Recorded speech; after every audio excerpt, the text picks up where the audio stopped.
आप सभी का स्वागत है हमारे YouTube चैनल पौराणिक ज्ञान और कहानियों में।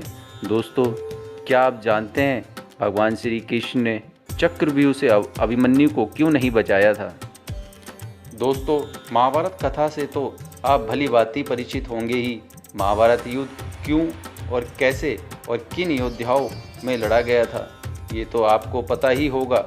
भगवान श्री कृष्ण ने किसका साथ दिया था, लेकिन इसमें कई ऐसे योद्धा से जोड़े गए रोचक तथ्य और रहस्य भी हैं जिन्हें आप नहीं जानते होंगे। चलिए इसके बारे में हम बताते हैं। ऐसे ही एक अभिमन्यु से भी जुड़ी हुई है इस रोचक कथा के बारे में हम नीचे विस्तार पूर्वक आपको बताएंगे।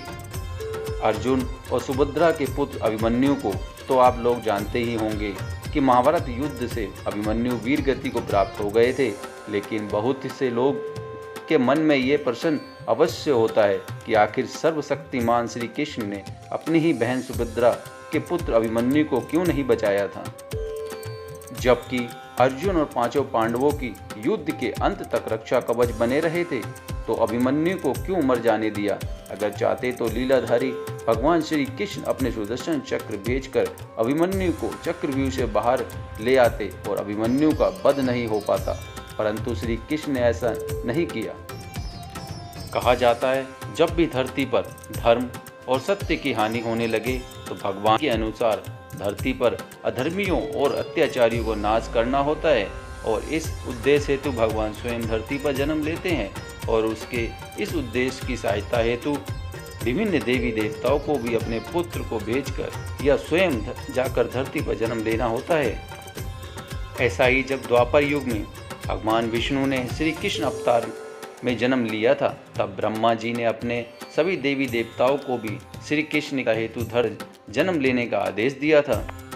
ब्रह्मा जी के इस आदेश को सभी देवी देवताओं ने स्वागत किया था, परंतु चंद्रमा ने इस आदेश का विरोध किया और अपने पुत्र वर्चा को पृथ्वी पर जन्म लेने से इनकार कर दिया।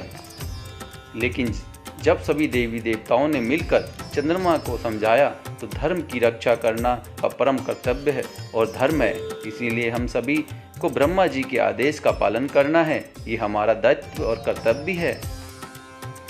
सभी देवी देवताओं के समझाने पर चंद्रमा मान गए, पर फिर भी उन्होंने अपने एक शर्त भी रख दी थी। यदि मेरा पुत्र धरती पर जन्म लेगा तो वह ज़्यादा दिनों तक धरती पर नहीं रुकेगा।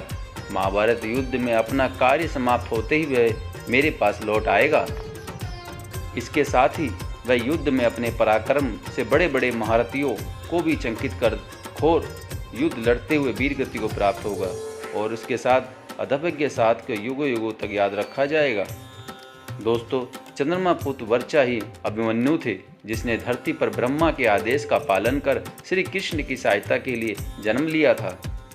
चंद्रमा के शर्त अनुसार ही श्री कृष्ण ने अभिमन्यु की नियति में और अभिमन्यु महाभारत युद्ध में वीर गति को प्राप्त हो अपने पिता चंद्रमा के पास चले गए। दोस्तों, ये कथा आपको कैसी लगी? कमेंट सेक्शन में जाकर कमेंट्स ज़रूर करें। वीडियो अगर पसंद आए तो लाइक करें। चैनल पर नए हैं तो चैनल को सब्सक्राइब करें।